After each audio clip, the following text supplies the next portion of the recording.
வணக்கம் குரு. ம். வணக்கம். நீங்க கொஞ்சம் டல் ஒரு மாதிரி புகையடிச்ச மாதிரி இருக்கா? கொஞ்சம் இப்படி வா. யாரு? நீ கொஞ்சம் இப்படி வாண்ண. அப்ப அது நம்ம கரெக்டா தான் கொஞ்சம் இருக்கு. சரி சரி, ரைட். நல்லா இருக்கு, நல்லா இருக்காங்க. ஓகே. ஆ ஆ ஆ. ஏதோ அந்த இது மேல தண்ணி ஏதோ அழுக்கு படிஞ்சு இருக்கு மாதிரி, அந்த கேமரா கண்ணாடி மேல ஏதோ லேசா அழுக்கு படிஞ்சு. எங்களுக்கு என்னங்க? எனக்கு ஆமா, உங்களுக்கு ஏதோ அழுக்கு பட்டு இருக்குது. அது கையில அப்படி தொடச்சு பாருங்க.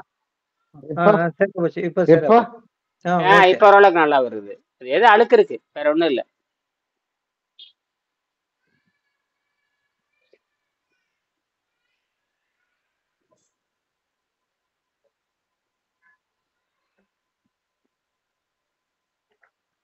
இப்ப சரியா வருது, இப்ப சரியா வருது.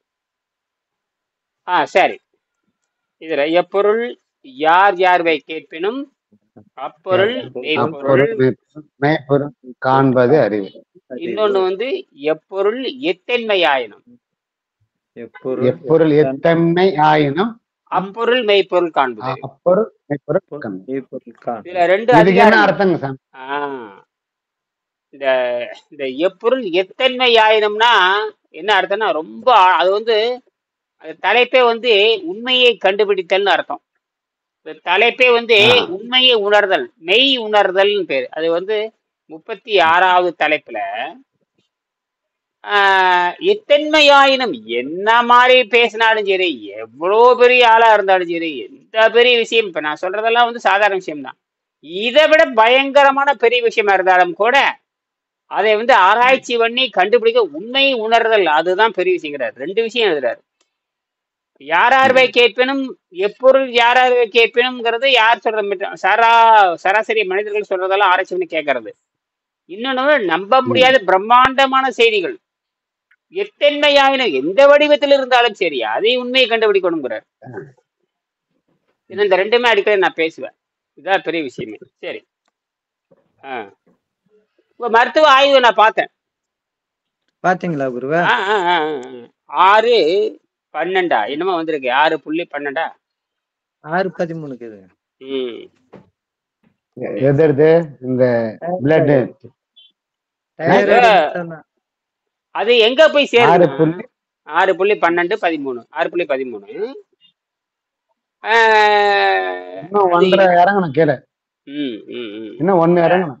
அது இவர் உடம்புக்கு என்ன தேவைங்கிறது உடம்பு தான் முடிவு பண்ணணும். நம்ம வெள்ளைக்காரன் முடிவு பண்றதல்ல. வெள்ளைக்காரன் முடிவு பண்றது கிடையாது. என்னது? என் உடம்புக்கு அதே தான் முடிவு பண்ணும்.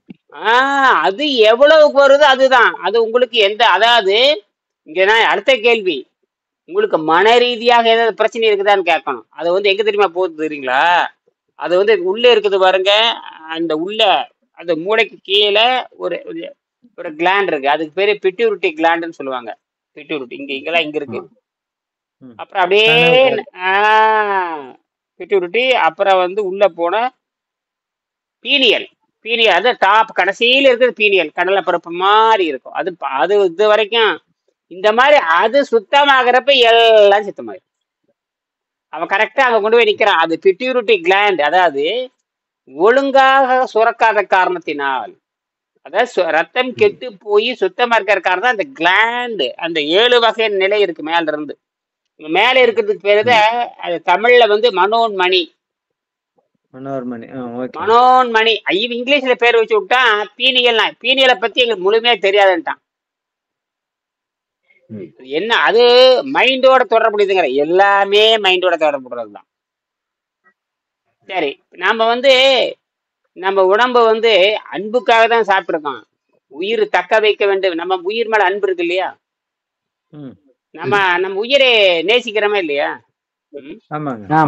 நம்ம உயிர் நல்லா இருக்கணும். இப்ப நம்ம உயிர் போகாம, நான் வந்து உயிர் போகாம பாத்துக்கணும்னா நான் வந்து அதுக்கு என்ன வழியை நான் கண்டுபிடிக்கணுமே இல்லையா? ஆனா இது வரைக்கும் என்ன தெரியுமா அர்த்தம்? உயிர் போகாம இருக்கணும்னு நினைச்சதெல்லாம் சாப்பிடுங்கிற மாதிரி எழுதி வச்சுட்டு போயிட்டான். அட ஆஹ் பாவிகளா. அது இல்ல அது அதுதான் டாக்டருங்க எழுதிக்கிறது அந்த மாதிரி. உயிர் நல்லா இருக்கணும்னா நினைச்சதெல்லாம் தின்னு, நினைச்சு அதாவது ஆரோக்கியத்துக்காக திங்குன்னு சொல்லட, நினைச்சதெல்லாம் தின்னுக்கோன்ட்டான். ஆமா அதுதான் தேவை. எப்ப உனக்கு ஆரோக்கியம் தேவை அப்ப சாப்பிடுன்னு சொல்லியிருந்தா ஓகே. ஆரோக்கியத்துக்காக இது சாப்பிடணும் அது எழுதிக்கணும். இந்த ஆஹ் ஆரோக்கியத்துக்கு இவ்வளவுதான் சாப்பிடணும், இந்த லிமிட். உம் அந்த மாதிரி எதுவும் சொல்லாதனால ஏற்பட்ட சாபக்கேடு. அது அவன் சொன்னதுனால அவன் நாட்டுக்கும் கேடுதான், அவன் நாட்டிலே முன்னேற்றம் கிடையாது. அவன் தண்ணியும் கெடுத்து உலகத்தை சொல்றாங்கல்ல, வானரம் குரங்கு தண்ணியும் அழித்து பிறரையும் அழித்ததும்பாங்க. தண்ணியும் கெடுத்துக்கிட்டு பிறரையும் அழிக்குமா, அதுதான் இந்த வெள்ளைக்காரன் பண்ண தப்பு. இதை வெங்கடேசன் முதல் கண்டுபிடிக்கிறார். வெங்கடேசன் கண்டுபிடிக்க, அவர் வெள்ளைக்காரன் பாடத்தை, எல்லாரும் வெள்ளைக்காரன் பாடத்தை படிச்சு பாஸ் மார்க் வாங்குறவங்க தான், பாஸ் மார்க் வாங்கிட்டு போயிடுவாங்க. ஆனால் இது நோயை குணமாக்க முடியாத பொழுது, நோயை குணமாக்க முடியாத நிலைக்கு வருகின்ற பொழுது அவர் வளைகுடா நாடுக்கு போறாரு. எங்கே? கல்ஃப் கண்ட்ரி, அரபு கண்ட்ரிக்கு போய் பணம் சம்பாதிக்கிறாரு. பணம், மாடி கட்டடங்கள், பாலங்கள், கட்டடங்களை கட்டுறாரு. அப்புறம் தான் இந்த உடம்பு கெட்டு போகின்ற பொழுதுதான் அவருக்கு புத்தி செருப்படி கொடுக்குது. எங்க செருப்படி கொடுக்குது? உடம்பு கெட்டு பிறகு அது சாப்பிட்டு அவன் சொன்ன பிரகாரம் சாப்பிட்டு, அவன் சொன்ன பிரகாரம் சாப்பிட்டு உடம்பு கெட்டு பூச்சி எல்லா நோயும் வந்துருச்சு, 10-12 நோய் வந்துருச்சு. அது அவர் எழுதுறாரு, இந்த மாதிரி எனக்கு எல்லா நோய் வந்துச்சு. கடைசியில அந்த திருவள்ளுவர் கொடுத்த நம்பிக்கையும், திருவள்ளுவர் நம்பிக்கையை கொடுக்கிறாரு. 2000 ஆண்டுக்கு முன்னாடி சொன்னது யாருக்கு தெரியும்? அந்த நம்பிக்கையின் அடிப்படையில் நான் நிதானமாக நீரை மருந்தாக அருந்தி, slow fasting with water diet. நான் ஃபாஸ்டிங்கிற பேர்ல பட்டினி கிடையாதுடா. இப்ப ஃபாஸ்டின்னு சொல்றாங்களா, அதை பட்டினி கிடையாது, சுத்தப்படுத்த வேண்டும்ங்கிறது அர்த்தமே அதுக்கு. இவ என்ன பண்றான்னா, இந்த அரசியல்வாதிகள் சும்மா இருக்கிற மாதிரி காலையில சாயங்காலம் பட்டினி, அது அடிப்படையே தப்பு. அது அடிப்படையே தப்பு. அதே மாதிரி ரிலிஜியஸ் ஃபாஸ்டிங் இருக்கு பாரு, அதுவும் அடிப்படையே தப்பு. ரிலிஜியஸ் கடவுள் மேல இப்ப நீ ஒண்ணு உதாரணத்துக்கு கடவுள் மேல ஏதோ ஒரு மாதிரி ஏத்த, காளி ஏத்த, மூடி ஏத்த, சிவா ஏதோ ஒண்ணு வச்சுக்கலாமே. அது மேல நீங்க பட்டினி இருக்கணும்னா ஏற்கனவே நீர்பயிற்சி காய்கறிச்சி பண்ணி உடம்பு இழைச்சி நிக்கணும். எப்படி? உடம்பு இழைச்சி நிக்கணும். அப்படி இழைச்சி வந்ததுக்கு அப்புறம் தான் நீ எந்த கடவுள் மேலேயும் பக்தி வைக்கலாம், அல்லது நோன்பு வைக்கலாம், வைக்காம கூட போயிடலாம். ஏன்னா நீ சுத்தப்படுத்தி நோன்பே வாழ்க்கையா மாறிடுது. என்னது? நோன்பு தவமே வாழ்க்கையாக மாறி விடுகிறது. நீ இதுக்காக போய் யார்ட்டையும் போய் கடவுள்கிட்ட போய் வேண்டும்னு அவசியம் இல்லை. நீங்க எங்க போனாலும் ஒன்ன மட்டும் கேட்பான், எப்படியாவது ஆரோக்கியத்தை கொடுன்னு கேட்பான். எங்க போனாலும் சரி, எனக்கு நோய் இல்லாம வாழ்றதுக்கு வழி சொல்லும்பா, அதுதான் கேட்பானுங்க. மற்றதெல்லாம் பணம் காசுக்கும் கூட 2வது தான், பணம் காசு தான் கேட்பானுங்க. முதல்ல எப்படி சாமி நமக்கு இந்த வயிற்று வலி தீர்ந்தா போதும்பா. என்னது வயிற்று வலி தீர்ந்தா? அவனுக்கு என்னென்ன நோய் இருக்கு அதெல்லாம் கேட்பானுங்க. அவன் என்ன, அதெல்லாம் வள்ளலாரே அவ்வளோ பெரிய அறிவாளி. வள்ளலாரே ஒரு பாட்டு பாடுறாரு, ஒருமையுடன் நினது அடி பணிக்கின்ற உத்தமர்தம் உறவு வேண்டும், அப்படியே பாடிட்டே வருவாரு. அப்புறம் ஒரு இடத்துல சொல்லுவாரு, நோயற்ற வாழ்வு நான் வாழ வேண்டும் அப்படின்னு கேட்பார். அவ்வளோ பெரிய விஞ்ஞானி அவரே சொல்றாரு. அதே போல இந்த தேவாரம் திருவாசகம் கேள்விப்பட்டிருப்பீங்க. தேவாரம் திருவாசகம் இதெல்லாம் கேள்விப்பட்டிருக்கேன். அதுல பாத்தீங்கன்னா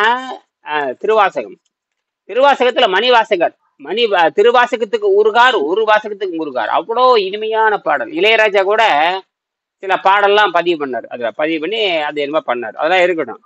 அதுல அவரு மணிவாசகர் சொல்றாரு, இந்த மாதிரி கடவுளே, எங்க அம்மா நிறைய உணவு ஊட்டி ஊட்டி ஊட்டி ஊட்டி உடம்பு கெடுத்து விட்டா, உணவு ஊட்டி கெடுத்து விட்டாங்க. ஆனா என் உடம்பு தான் பெருத்ததே தவிர உங்ககிட்ட இருந்து அருள் எனக்கு வரவே இல்லை.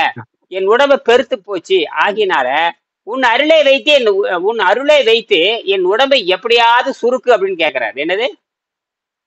அருளை வைத்து பக்தி மார்க்கத்துல கேட்கறான். நான் தெரியாம தின்னு போட்டேன், எங்க அம்மா நினைச்சபடி பால், நினைச்சபடி அம்மா எடுத்து பால் கொடுக்குறா, நினைச்சபடி அழுதம்னா ஏதாவது எடுத்து கொடுக்குறேன். இந்த மாதிரி கொடுத்து அம்மா எனக்கு எப்படியா எப்ப நினைச்சாலும் எனக்கு உணவு கொடுக்கற மாதிரி நீ என்ன தெரியுமா பண்ற? அப்பா, தாயை விட நீ பெரிய ஆளு நீயே, அதனால எப்படியாவது என் உடம்பை சுருக்குன்னு கேட்கிறாரு. என்னது?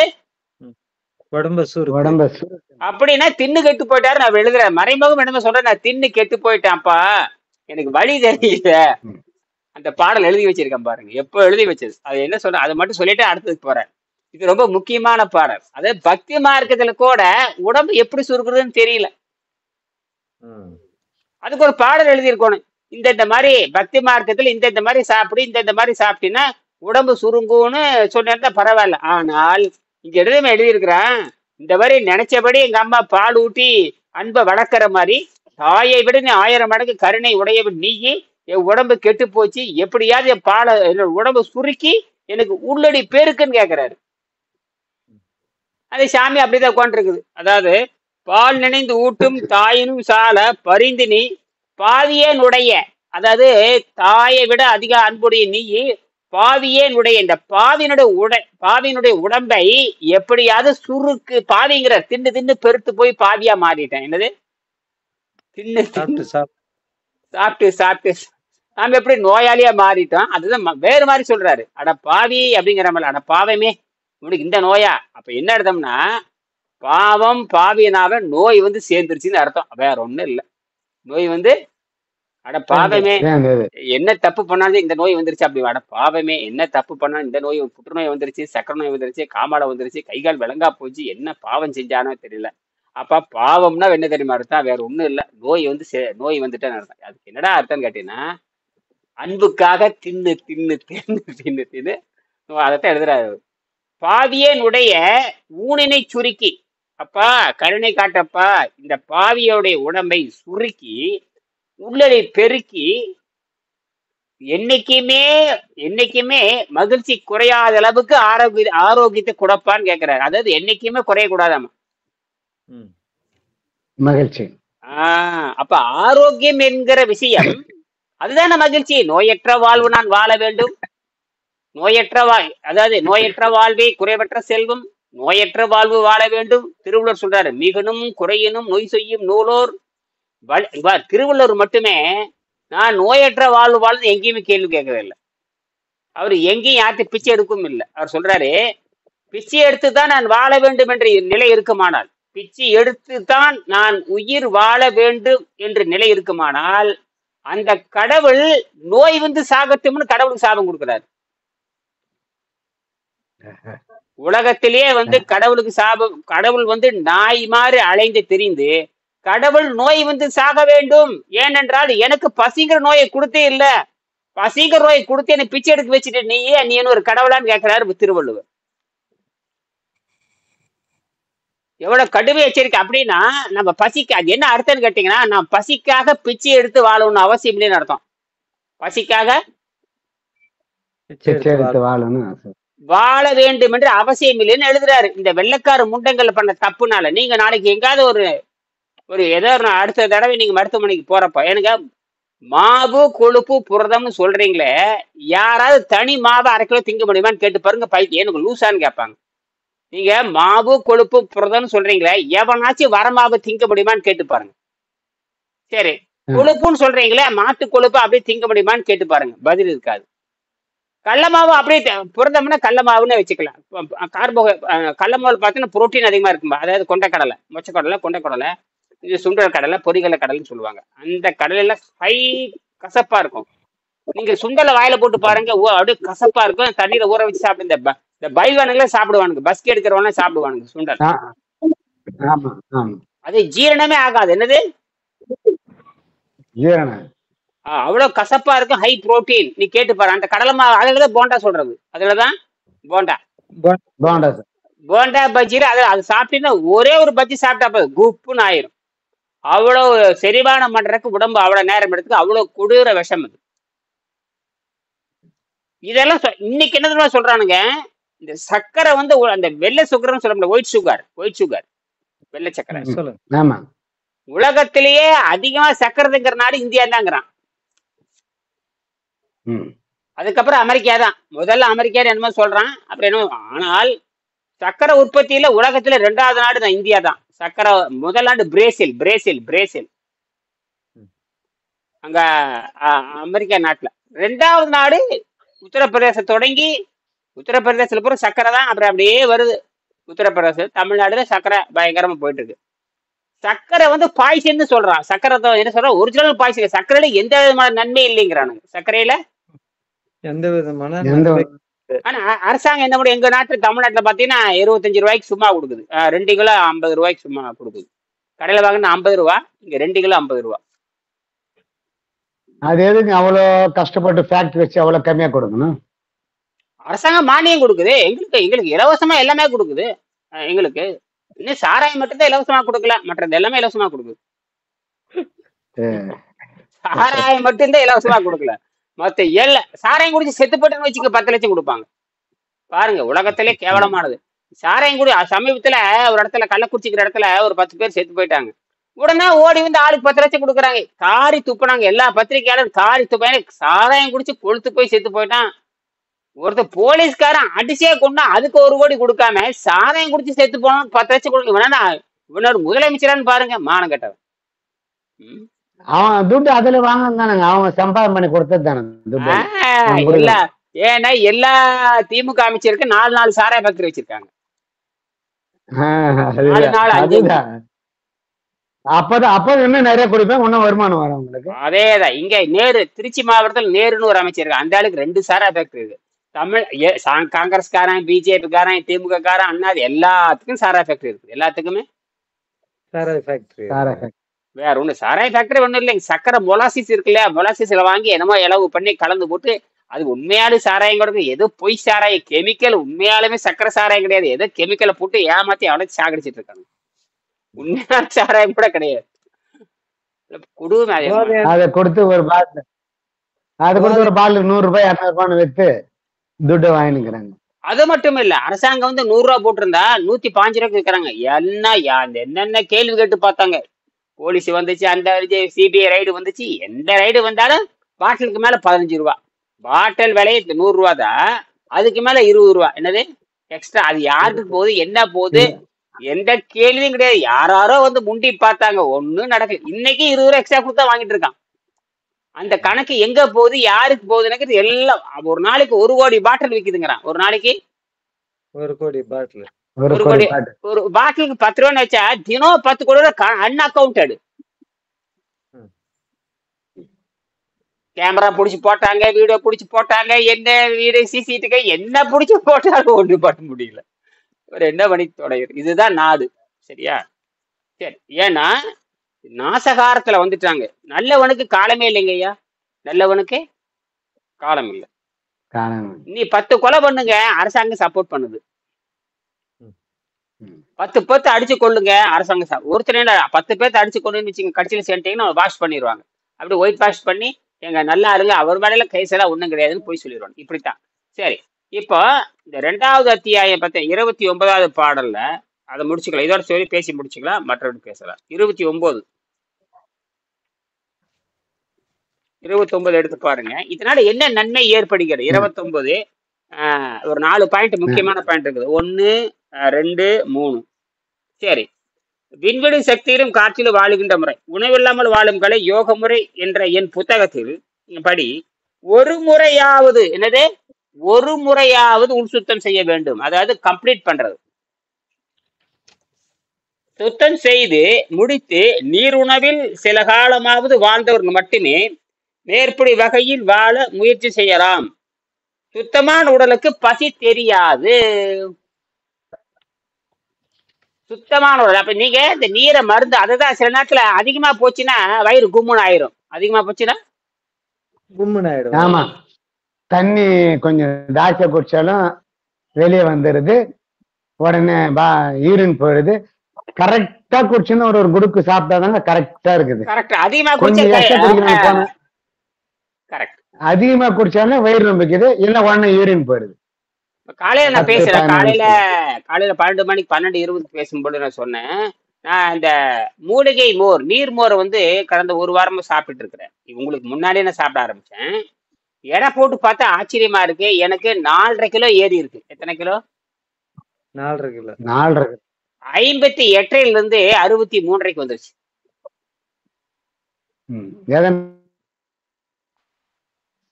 இந்த நீர்மோர் பண்ற வேலை. நீர் மோர்னா தயிர் ஆ, மோர் குடிக்கிறது. ஆமா, நீர் மோர். நீர்னா நிறைய நீர், அப்புறம் பச்சை மிளகாய், வெங்காயம். இது என்ன ஆகி போச்சுன்னா, ம்.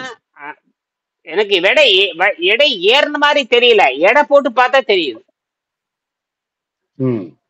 அது என்னன்னு கேட்டீங்கன்னா, அதுல இருக்கிற வாயு இருக்கு இல்லையா, வாயு, கேஸ், அது வந்து எல்லா இடத்துலயும் ஆ. பூந்து எடையை காட்டுது.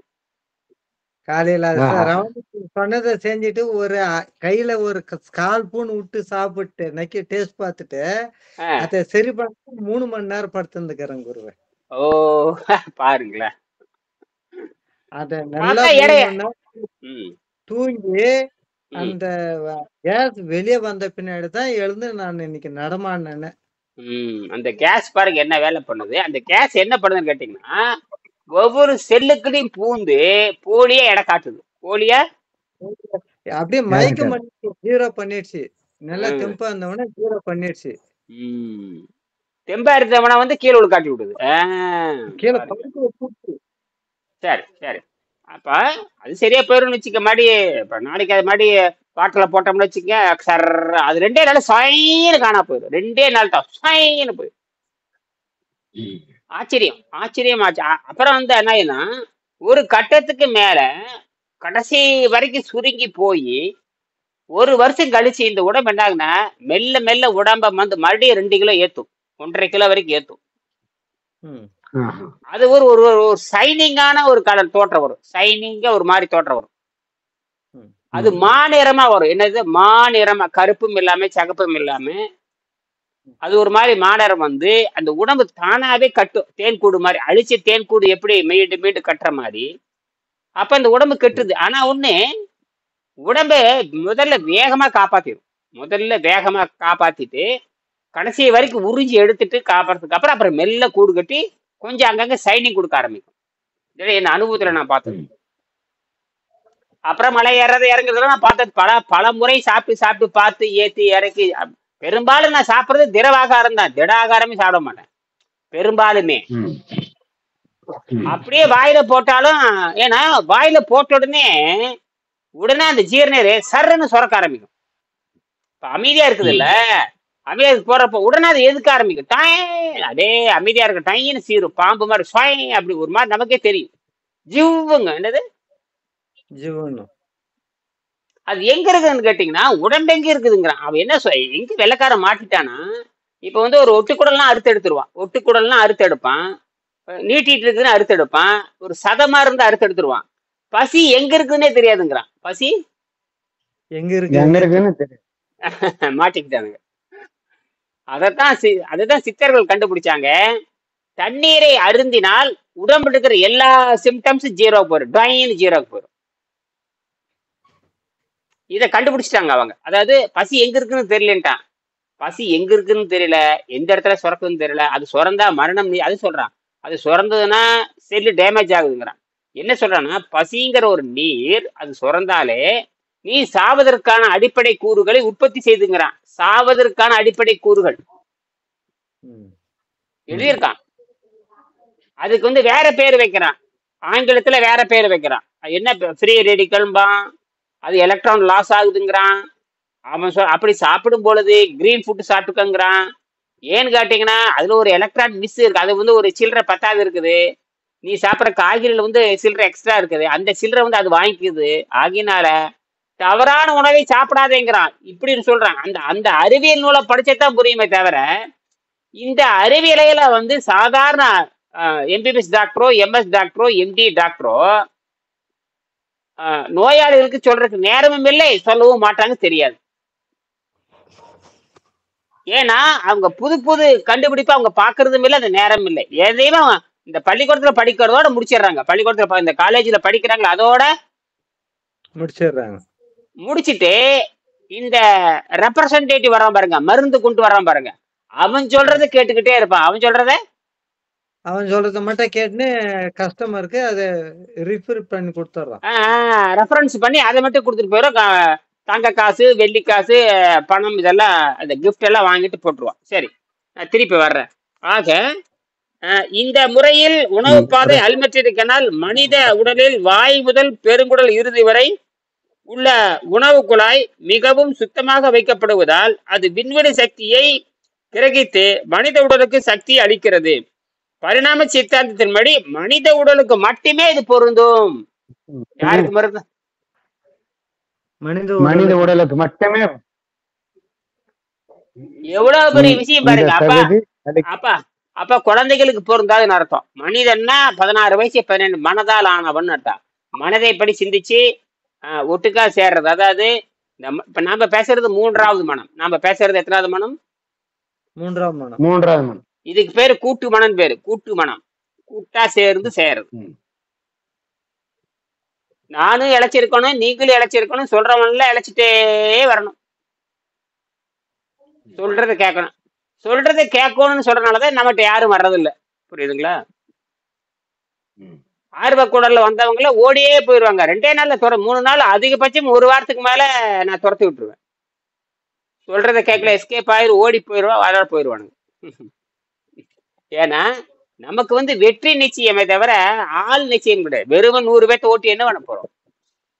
அப்புறம் பார்த்தா வெட்டி கூட்டம், நிறைய வெட்டி கூட்டம் எல்லாம் வெட்டி விட்டேன். சும்மா வெறும் கேள்வி மட்டும் கேட்பான் தவிர ஒன்னும் செய்ய மாட்டானுங்க. ஒண்ணு செய்ய மாட்டாங்க. ஆசிரியர் எப்பவுமே ஆசிரியர் பள்ளிக்கூடத்து ஆசிரியர் எந்த மாணவன் நல்லா செய்யறானோ அவனைத்தான் தூக்கி பிடிப்பார். அவனைத்தான் இது இயற்கை. இது யாரும் மாத்த. அதே மாதிரிதான் யார் நுட்பமாக அறிவாளியாக சொன்னபடி நடந்துக்கிறாங்களோ அவங்க பின்னாடதான் ஆசிரியர் நிற்பார். அதனாலதான் ஒரு 4-5 பேர்த்துக்கு மட்டும் நான் கூப்பிட்டு சொல்றது. மற்றபடிக்கு என்ற குழுவில் நிறைய 300-400 பேர் இருப்பாங்க. இன்னைக்கு கூட 4-5 பேர் இந்த குழுவில் சேர்த்து விடுங்கள்பா. எவனையும் சேர்த்த மாட்டான். அவன் நான் என்ன இந்த வீடியோ பார்த்து என்ன ரெக்வஸ்ட் பண்றனோ, என்ன கட்டணம் சொல்றனோ, என்ன விதிகள் சொல்றனோ, விதிகளுக்கு முதல்ல என்னன்னு முதல் கிளாரிஃபை பண்ணணும். இது எதுக்காக சொல்றேன்? முதல் நோக்கம் வேணும். என்ன நோக்கத்துக்கு? நாம நோக்கம் நோயற்ற வாழ்வு வாழ்றது. அது மட்டுமல்ல, பிறருக்கு எடுத்துக்காட்டாக வாழ்றது. இது விண்வெளி சக்தியில வாழ்ந்து விண்வெளிக்கு போகின்ற மனிதன் கூட நம்மகிட்ட கேள்வி கேட்டானா இப்படி தாண்டா உடம்பை இயங்குது, எதிர்காலத்துல மனிதன் இங்க தாண்டா போகணும் அப்படின்னு சொல்ற அளவுக்கு நமக்கு அறிவு ஞானம் வேணும். அதை நோக்கிதான் நகர்றான். வெறுமனே நோய் குணமாக்குறது 6 மாசத்துல குணமாயிரும். சரியா? சரி, 3வது பாயிண்ட். இதன் பலன் எந்த நோயும். இதன் 3வது பாயிண்ட் 180ஆம் பக்கம். இதன் பலம் எந்த நோயும் இல்லாமல் முதுமையை வென்று வாழ முடியும். உங்கள் விருப்பப்படி விரும்பும் காலத்தில் யோக சமாதியில் மரணம் நிகழும். உங்கள் விருப்பப்படி. என்னது? உங்கள் விருப்பப்படி மரணம் நிகழும். ஆமா, இது திருவள்ளுவரும் திருமூலரும் கூறியது என்று என் புத்தகத்தில் எழுதியுள்ளேன். யோகிகள் உயிருடன் புதைக்கப்பட்டு பின் வெளியே எடுக்கப்பட்டு உயிரூட்டப்பட்டது சென்ற நூற்றாண்டில் வட இந்தியாவில் நடந்துள்ளது. அது எப்படின்னா, இப்படி சுவாச பயிற்சி பண்ணி பண்ணி பண்ணி பண்ணி பண்ணி மூச்சை வெளியே நிறுத்துவாங்க. மூச்சை இப்ப நாம கூட பண்ணலாம். நான் காலையில் எதிர்ச்சி அப்படிதான் பண்ணி இப்ப 2 மணி நேரம் பண்ணிட்டு தான் இருக்கேன். வெறும் 16 வினாடி நிறுத்துறது. வெறும் 16 வினாடி 16 வினாடி சுவாசிக்காம இருக்கணும். வேற ஒண்ணும் இல்லை, அவ்வளவுதான். அதுக்கு 16, 15, 30, 60 வச்சுக்கலாம், அல்லது 16, 32, 64 வச்சுக்கலாம். எப்படி வேணாலும் ஒண்ணுதான். ஒரு வட்டமா சொல்றதுக்காக சொன்னேன். 15, 30, 60 இதான் ஒரு கணக்கு. அதாவது 1 நிமிஷம், 1/4 நிமிஷம், 1/2 நிமிஷம், 1 நிமிஷம். முதல்ல 1/4 நிமிஷம் வெளி நிறுத்தி பழகிறது. நீ காலையில் நேரத்தில் எந்திரிச்சிங்கன்னா எப்ப நேரம் கிடைச்சாலும் சரி, ஒரு குறைஞ்சபட்சம் ஒரு 10 நிமிஷம், ஒரு நாளைக்கு குறைஞ்சபட்சம் கட்டாயமா வச்சுக்கோங்க, ஒரு 10 நிமிஷமாக இந்த பயிற்சி பண்ணுங்க. 10 நிமிஷம் போதும். 10 நிமிஷம் பண்ணா போதும். உங்களுக்கு வேற எந்த பிரச்சனையும் வராது. வயிறு உப்புசமா இருக்கா, வயிறு கஷ்டமா இருக்கா, ஒன்னும் கவலைப்படாதீங்க. சுவாசத்தை வெளியே நிறுத்திடுங்க. சுவாசத்தை வெளியே. அதுக்கான பயிற்சி கிடைக்கும். வேற அதுக்கான நன்மை கிடைத்தே தீரும். எப்படி நீங்க பயிற்சி எல்லாம் உள்ள நிக்க வைக்கணும்ன்றாங்க இல்லைங்க. நாங்க சொல்றத வெளியே நிறுத்த வைக்க. இங்க வெளியே நிறுத்த வைக்கிறது தான். வெளியே நிறுத்த வைக்கும் பொழுதுதான் இந்த நுரையீரல் தானாக சர்ன்னு பெருசா மாறும். இதுதான் எங்களுடைய. நாங்க வித்தியாசமான ஆளுங்க. என்னது நீங்க காத்தை வெளிநிறுத்தி பாருங்க, அது தானாவே நுரையில வந்து சைன்னு பெருசாகி விரியும். அப்ப ம். நுரையீரல் எந்த அளவுக்கு விரிந்து சுருங்குதோ அந்த அளவுக்கு ஆயுள் நீட்டிக்குதுன்னு விஞ்ஞானம் சொல்லுது. ஆ. அதனாலதான் இதயம் கெட்டு போச்சுன்னா பலூன் விட சொல்லுவான். டேய் இதயம் கெட்டு போச்சுன்னா இவனுங்க இதயத்தை ஒண்ணும் பண்ண முடியாது. அப்ப பலூன் ஊத சொல்லுவானுங்க. பலூனு காத்து எங்கிருந்து வந்து நுரையில இருந்து வந்தாங்க. அப்ப காத்தை இழுத்து ஊத சொல்லுவான். ஆமாங்க, ஆமாங்க. ம். இதுதான் உண்மை. அதுக்கு என்னது அர்த்தம்? சுவாசம் பண்றான்னு அர்த்தம். என்னது? கடைசி மாமன சாக சுவாசம். போற நீ கடைசியா மூச்சு விடுறாங்கிறான். கடைசியில பலூன் ஊத சொல்லிட்டாவே ரைட்ரா டிக்கெட் வாங்க போறான்னு அர்த்தம். எப்படியா இந்த டிக்கெட் வாங்கிக்கணும்னு அர்த்தம். அப்படின்னா எல்லாம் முடிஞ்சு போச்சுன்னு அர்த்தம். இப்ப அதே பலூன் ஊதுற பயிற்சியை இப்ப நாம பண்ணலாம். 16 செகண்ட் 16 செகண்ட் இப்படி நிறுத்தி நிறுத்தி 17 செகண்ட் 19 செகண்ட் 20 செகண்ட் இப்படி. இது வந்து எப்படின்னா நம்மளை சார்ந்தவங்க யாருமே இல்லை அப்படின்னு நிலைக்கு வருகின்ற பொழுதுதான் அந்த சுவாசத்தை வெளியே நிறுத்தி அப்படியே பூமியில இறக்குவாங்க. 1 நாள் 2 நாள் 3 நாள் உள்ள இருந்துட்டு அப்படியே மடி தூக்குனா வெளியே வருவாங்க. ஒண்ணுமே இருக்காது, அப்படியே இருக்கும். ஏன்னா சுவாசத்தை ஜீரோல பண்ணிடுவாங்க. சுவாச ஜீரோல் பண்ணிடுவோம். ஜீரோ. எல்லாம் சைபர் தானுங்க, வேற ஒண்ணும் இல்லைங்க. ஆனால் உடம்ப சுத்தமா அப்ப வந்து வயிற்றுல எந்த புழுக்கையும் இருக்கக்கூடாது. 30 அடியில எந்த புழுக்கையும் இருக்கக்கூடாது. என்னது? 30 அடியில எந்த புழுக்கும் இருக்கக்கூடாது. அப்ப இல்லைனாவே சிறுநீர் நீங்க பாருங்க, உணவு பாதையில அழுக்கு இல்லைனாவே சிறுநீர் குறைந்து விடும். என்னது? சிறுநீர் ஆமா. அப்ப இன்னைக்கு நான் 1 லிட்டருக்கு குடிச்சிருக்கேன் தண்ணி, ஒரே முறை தான் போய்க்கு. அவ்வளவுதான் அவ்வளவுதான். இப்ப நல்லா தான் சுறுசுறுப்பா இருக்கிறீங்கல்ல. அப்ப உங்களுக்கு இது ஆமா, வந்து இன்னைக்கு ஃபுல்லா நல்லா இருக்கு. அப்ப இததான் புரிஞ்சுக்கணும். அப்ப அந்த வேலைக்கு தகுந்த மாதிரி நம்ம இந்த நீர் எடுத்திருக்கிறதுனால கரெக்டா போச்சு. நீங்க வேலை செய்யறதுக்கும் போறதுக்கும் வர்றதுக்கும் அந்த ஆயில், அந்த சக்கரத்துக்கு நீங்க அந்த ஆயில் வந்து 1 லிட்டர் கரெக்டா இருக்கு. இரவு மீறி போனா ஒரு 50 ml போறதுக்கு வாய்ப்பு இல்லைன்னா அப்படியே ஒண்ணுமே இல்லை, பிரச்சனை இல்லைன்னா உங்க உடம்பு சைலண்ட் ஆயிருதுன்னு அர்த்தம். அப்ப அந்த ஆமாங்க. அந்த சைலண்ட் ஆயிட்டாவே அந்த உடம்புக்கு ஒண்ணும் பண்ணக்கூடாது. சுவாசத்தை மட்டும் கவனிச்சுட்டே இருக்கலாம். சுவாசத்தை மட்டும் நீங்க சுவாசத்தை நிறுத்தி பாத்தீங்கன்னாவே சிந்தனை நின்று போகும். வேற எந்த வகையிலும் வேற நீங்க தியானம் பண்ணாவோ வேற எது பண்ணினாலும் மனதை அலை பாயறது நிறுத்த முடியாது. ஒரே வழி சுவாசத்தை வெளிநிறுத்துக்கு டக்குன்னு மனம் நின்று போயிடும். ஆச்சரியமா இருக்கு, செஞ்சு பாருங்க. 15 எப்படிங்க நிமிஷம் நிக்க எப்படி நிக்க வைக்கிறதுன்ற மூச்சு எப்படி என்ன வெளிநிறுத்து. விரலால வைக்க? வேற எல்லாம் வைக்கக்கூடாது, சும்மா ம்.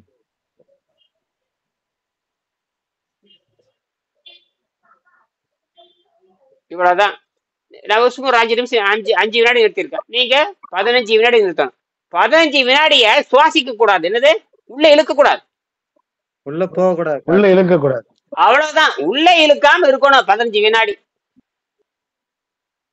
அப்புறம் 16 வினாடி இப்படியே பண்ணி போனீங்கன்னா ஒண்ணு வேண்டாம், ஒரு 5 நிமிஷம் நிறுத்தி பழகிட்டீங்கன்னாவே நீங்க பெரிய யோகி. எத்தனை நிமிஷம்? 5 நிமிஷம். 5 நிமிஷம். 5 நிமிஷம் தான், சாதாரண விஷயம் அல்ல. 300 செகண்ட். ஆனால் அதுக்கு அடிப்படையே 15 செகண்ட் தான் அடிப்படை. அந்த மாதிரி நிறுத்தி பழகிட்டீங்கன்னு வச்சுக்கங்க, உங்க உடம்பு வந்து என்ன வேணாலும் ஆகலாம். என்னென்ன ஆகும்னா யாருக்குமே தெரியாது. ஒரு கற்பனை தான், என்ன வேணாலும் நடக்கல. அவ்வளவு ரசாயன மாற்றம் ஏற்பட்டு என்னென்னமோ நடக்குங்கிறான். அது என்னன்னே அது அட்டமாசித்துங்கிற அட்டாங்க யோகங்கிறான், என்னென்னமோ. இதுக்கே இவ்வளவு டான்ஸ் ஆடும் பொழுது அது என்னென்ன ஆகுதுன்னு நான் போய் பார்த்தது இல்லை. போனா அப்புறம் அங்க போய் உட்காந்துக்குங்கிறோம், அது போகாம இருக்கிறோம். ஏன்னா அது வந்து ரொம்ப அட்வான்ஸ்டா. நீங்க அதனாலதான் குகையில போனாங்கன்னா தியானத்துல உட்கார்றது இல்ல, சுவாசத்தை வெளிநிறுத்துறது. அதுதான் தியானன்றது. அதுதானே சாமி, தியானன்றது அதுதானே. அதேதான் தியானம் நினைக்கிறாங்க, சுவாசத்தை வெளியே நிறுத்துது. தியானன்றது எந்த ஒரு கிளாஸ் உன்னுடைய சுவாச மூச்சு வெளியே அடைக்கிறது தான். அத இப்ப எப்படி நீ பசியை நீ அடக்குறிய, அது மாதிரி அதை அடக்கிறது தான் உன்னுடைய தியானன்றது. அதுதான் 5வது அறிவு. அது அதுக்கப்புறம் நிறுத்தி அதுக்கப்புறம் போனா 6வது அறிவு போக முடியும். கரெக்ட். சரி, முடிச்சுக்கலாம். நன்றி. ஆக இதன் பலன் எந்த நோயும் எதிர்க்கின்ற தன்மையாகும். என் புத்தகத்தில் எழுதியுள்ளேன், யோகிகள் உயிருடன் புடைக்கப்பட்டு. சரி, மேற்படி பயிற்சி நான் எப்படி செய்தேன்? பயிற்சி பெரும்பாலும் ஓய்வில் இருந்து செய்யப்பட்டது. அதாவது ஏற்கனவே பயிற்சி பண்ணி பண்ணி பண்ணி பண்ணி பார்த்துட்டு கடைசியில இது ஃபைனல். இது பலமுறை இப்படி செஞ்சு செஞ்சு பார்த்திருக்காரு. உணவு பாதையில் படியும் விஷத்தை இறக்க எலுமிச்சை உபயோகப்பட்டது. அப்பப்ப எலுமிச்சை பண்ணி சாப்பிட்டிருக்காரு. அப்பப்ப எலுமிச்சை பண்ணி புளிஞ்சு சாப்பிடுறது. அந்த நாக்கில படிக்கிற விஷயத்த ஏன்னா ஏற்கனவே பயிற்சி பெற்ற உடல் சும்மா இல்லை, ஏற்கனவே பயிற்சி பெற்ற உடல் மீண்டும் பண்றாரு. அப்பப்ப எலுமிச்சை பழம் பிடிஞ்சு நான் சாப்பிட்டேன், அந்த விஷத்தை நாக்கில மஞ்சள் பிடிச்சு அதை இறக்குறது கீழே. ஆக உணவு பாதையில் படி விஷத்தை இறக்க எலுமிச்சை உபயோகப்படுத்தப்பட்டது. விஷத்தை வெளியேற்ற 1/2 கிலோ பெரிய வெங்காயம் போட்ட உப்புமா தேவையான தினங்களில் மட்டும் சாப்பிடப்பட்டது. அப்ப எப்படின்னா எலுமிச்சை ரசம் சாப்பிட வேண்டியது தேவையான தினங்கள்னா இந்த வயிற்றுல வந்து அந்த கசப்பு வந்து படியும், வாந்தி மாதிரி வந்து படியும். ஏற்கனவே திண்டு கட்ட உடம்பாச்சு இல்லையா, ஏற்கனவே பயிற்சி தெரிஞ்சுங்காட்டு டக்குன்னு உணவு நிறுத்துறாங்க. அந்த திடப்பொருள் நிறுத்தினோடனே அது எலுமிச்சை ரசத்தை சாப்பிட்டு பழகுறாங்க. ஒரு 2 நாள் 3 நாள் சேர்றப்போ அந்த கசப்பு வந்து படிக்கிறப்போ வெங்காயத்தை நிறைய ஒரு 1/2 கிலோ வெங்காயம் போட்டு கோதுமை ரவை போட்டு தாளிச்சு உப்புமா சாப்பிட்டு அந்த வெங்காயம் நிறைய சாப்பிட்டு அந்த விஷத்தை பூரா சிறுகுடல் பெருங்குடல் வழியாக வெளித்தள்ளுறது. இது ஏற்கனவே பயிற்சி பெற்ற உடல்களுக்கு டக்குன்னு அந்த ஞானத்தில் சேர முடியும். எல்லாரும் செய்ய முடியாது, என்ன நோக்கம்னே தெரியாது யாருக்குமே. இவன் சாப்பிடுறது நினைச்சிட்டு இருக்கிறான், இல்ல அது வெளிக்கு போறதுக்காக சாப்பிட்டுருக்காரு. என்னது வெளிக்கு வெளிக்கு? ஆமா, அது வந்து இப்ப நான் வந்து 365 நாள் நான் இருக்கலாம் என்று முடிவு செய்திருக்கிறேன். ஒருத்தர் சொல்றாரு, ஐயோ செத்துக்கிட்டு போயிடாத. இன்னைக்கு ஒருத்தர் எழுதியிருக்கான், இன்னையா 360 இருக்கா? யாருன்னே எனக்கு தெரியாது, என்னை பார்த்ததும் இல்லை, ஒண்ணும் இல்லை, ஒரு புத்தகம் கூட அவங்க படிச்சது இல்லை. பார்த்து ஐயோ 360 நீர் இருக்க போறையா, செத்து போயிடாத அப்படின்னு பதில் போட்டிருக்கான் ஒருத்தன். நான் பார்த்தேன் என்னன்னே உனக்கு தெரியாது, இந்த புத்தகத்தினோட பேர் என்ன, தலைப்பு என்ன, முதல்ல ஒரு 10 வருஷம் எனக்கு கவனிச்சியா, ஒரு 4 வருஷம் கவனிச்சியா, எங்கூட ஒரு முறை பேசியிருக்கேன், என்னன்னே தெரியாம செத்துக்கிட்டு போயிடாது அப்படின்னு ஒருத்தர் கமெண்ட் பண்ணியிருக்கான். நான் என்ன சொல்றது அப்படின்னு நான் சிரிச்சுக்கிட்டேன். அது காரணம் என்னன்னா, ஏன் சொல்றேன், எதுக்கு செய்யறேன், அது முன்னாடி இருக்கிற வீடியோ என்ன, இதுக்கு முன்னாடி என்ன பேசினா, போன வருஷம் இதெல்லாம் பார்த்துட்டு முடிவு சொன்னா பரவாயில்ல. முன்னையும் தெரியாது பின்னையும் தெரியாது, 360 நாள் நீர்ல இருக்குன்னு சொன்னே செத்து போயிருவேன் அப்படிங்கிற. அப்படியே உனக்கு என்னடா தெரியும் உனக்கு? அதே ஏதாவது ஒரு வரியை பிடிச்சிக்க. அதாவது இதுக்கு முன்னாடி என்ன நடந்தது, முதல்ல என்ன யாருன்னு ஆராய்ச்சி, இந்த ஆள் யாரான்னு பார்க்கணும், எத்தனை வருஷமா இப்படி பேசிட்டு இருக்கான்னு பார்க்கணும், எத்தனை வருஷமா ஓடிட்டு இருக்குன்னு பார்க்கணும், வீடியோ பார்த்தா தெரியும், டேட்டு டைம் டேட்டு எல்லாம் போட்டிருக்கு, இதெல்லாம் பார்க்கணும். ஓஹோ இப்போ போன மாசம் பேசியிருக்கானா, அதுக்கு முன்னாடி போன வாரம் எல்லா டைம், இப்ப பேசுற வீடியோக்கு டைம் டேட்டு எல்லாமே வித்தியாசம் இருக்கு. அத்தனையும் அவன் பார்த்து ஒரு கமெண்ட் பண்ணனா பரவாயில்ல. பழைய ஆளுகளை எந்த கமெண்ட் பண்ண மாட்டாங்க. இந்த புதுசா எவனாச்சும் ஒருத்தர் சும்மா அவன் மட்டும் பாத்திரா மொட்டையாங்கிற ஒருத்தன், மொட்டை செத்துக்கிட்டு போறாருங்கிறான் ஒருத்தன். நான் சிரிச்சுக்கிட்டேன். அப்போ அப்படின்னா நம்ம இவ்வளவு கத்து இன்னும் இவன் இந்த இந்தி தமிழ்நாடு போய் சேரலைங்கிறது தெரிஞ்சு போச்சு. அப்பதான் சொன்னேன், இது கடல்ல பெருங்காயம் கரைச்ச மாதிரி, பெரிய கடல்ல பெருங்காயம் கரைச்ச மாதிரி. இது வந்து யாரு செய்யணும்னு கேட்டீங்கன்னா ஒரு அறிவியல். இப்ப நீங்க ஒரு டாக்டர்னா சித்த மருத்துவம்னா தெரியுது, ஹோமியோ மருத்துவம்னா தெரியுது, அப்புறம் அக்கு பஞ்சர்னா தெரியுது, எம்பிபிஎஸ் டாக்டர் சொல்லவே தேவையில்லை, வீதிக்கு வீதி எம்பிபிஎஸ் டாக்டர் தான். ஆனால் நீர் மருத்துவ டாக்டர் எங்க இருக்கிறாங்கன்னா இந்தியாவிலே நான் ஒரே ஆள் தான், இந்தியாவில ஒரு ஆள் தான். என்னது இந்தியாவில ஒரு ஆள் தான். அப்புறம் என்னை எப்படி எத்தனை பேருக்கு தெரியும் நான் என்ன சாப்பிட்றேன் அப்படின்னு? என்னோட 10 நாள் இருந்தா தான் தெரியும். என்னோட 10 நாள் இருந்தா, குறைஞ்சபட்சம் 10 நாள் இருந்தா என்ன சாப்பிட்ற, எப்படி வெளிக்கு போற, நீ எப்படி சாப்பிட்ற, நான் நீ இப்ப 2. அதனாலதான் இந்தியில அப்படித்தான் பயிற்சி எல்லாம் கொடுப்பேன். என்னோட 4 நாள் தங்க வைப்பேன். அதெல்லாம் பார்த்து அப்புறம் ரொம்ப சந்தோஷமா இருக்கும். 3 நாள் தங்கும் பொழுது அப்புறம் அந்த அந்த நான் கொடுக்குற டயட்டை அவன் சாப்பிட்டு பார்த்து அவங்க ரிப்போர்ட் எடுப்பாங்க. 3ஆவது நாள், அந்த 3ஆவது நாளே வாயிலே சொல்லிடுவாங்க, ஓரளவு சொல்லிடுவாங்க. அதுக்கப்புறம் ஊருக்கு போய் ஒரு 10 நாள் தான் ஒரு ரிப்போர்ட் எடுப்பாங்க. அந்த 4ஆவது நாளே அந்த 72 மணி நேரம் கட்டாயிரும். அப்படியே 72 மணி நேரம் கட்டாயம். வந்து சேர்ற அன்னைக்கு ஒரு கணக்கு கிடையாது. வந்து சேர்ற அன்னைக்கு வந்து சேர்றதுல இருந்து அதுல இருந்து 72 மணி நேரம் கட்டாயம் 72 மணி நேரம் இருக்கணும். அப்படின்னா 3.5 நாள் ஆயிரும். எத்தனை 3.5 நாள் போயிரும்.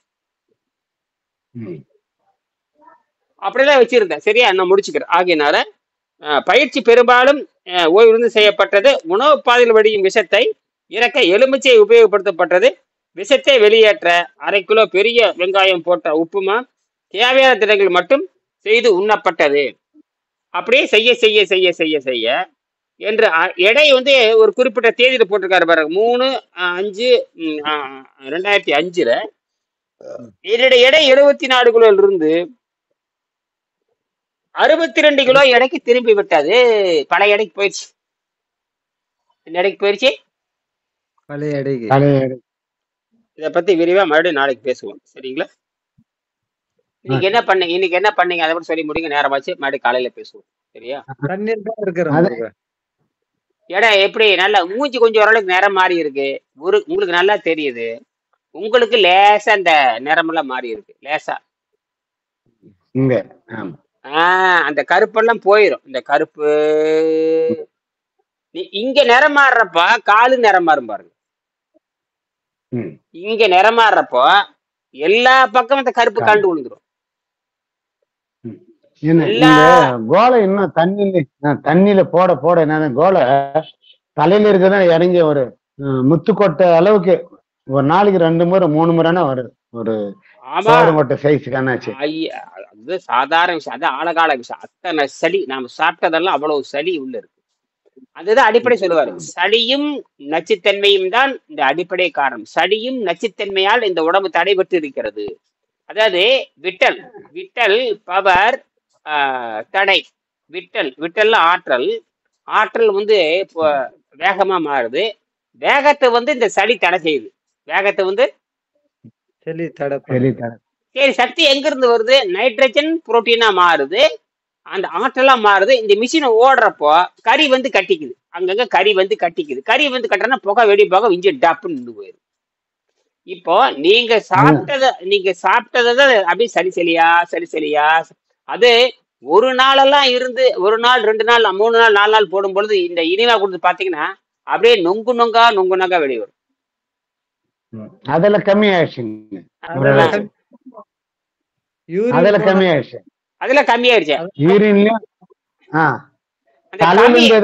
வாய் வெளியே வர்றதான் அவ்வளவு பெருசு வரும். அது மட்டும் ஒரு நாளைக்கு 3 டைம் கூட வருது. அதெல்லாம் வரட்டு. அப்படி அது வர என்ன ஆகுதுன்னு கேட்டீங்கன்னா, இந்த பிளட் சாம்பிள் ரிப்போர்ட் அந்த நார்மல் ஆயிட்டே. இப்போ பிளட் என்ன சாம்பிள், உங்களுக்கு என்ன அதாவது இந்த உடம்பு அது முடிவு பண்ணி அது சாம்பிள் காட்டும். நீ நினைக்கிற வேகத்துல எல்லாம் சாம்பிள் வராது. அது முடிவு பண்ணி அது கொண்டு போகுது. இவன் குதிச்சாலும் ஒண்ணும் நடக்காது. நான் குதிச்சாலும் ஆகாது, அவன் செஞ்சாலும் முடியாது. ஏன்னா இது வந்து அதை ரெடி பண்ணிட்டு இருக்குது. என்ன அது ரெடி பண்ணி கட்டடம் கட்டிட்டு இருக்குது. அவர் மேஸ்திரி. ஆமா, அவர் அந்த மேஸ்திரி வேலையை பார்த்துட்டு இருக்கிறார். இவன் உடனே நான் என்ன ஏயா உடம்ப சரி பண்ணணுங்கிற எந்த கடவுளாலே முடியாது. கெட்டு போன உடம்பை அவனே கடவுளா மாதிரி அவனே செஞ்சா மட்டும்தான் தப்பிக்க முடியுமே தவிர வேற எவ்வளனாலே முடியாது. சரிங்களா? மீண்டும் சந்திக்கலாம். நன்றி. இப்படி மேல தூக்க முடியல. எத்தனை நாளா இன்னைக்கு தான் முன்ன அப்படி தூக்க முடியாது இருந்துச்சு. இப்ப மேல கூட தூக்க முடியல. இந்த இடம் ஃபுல்லா டைட்டா பிடிக்குது. அது சரியாயிரும். எல்லாம் சரி. நன்றி.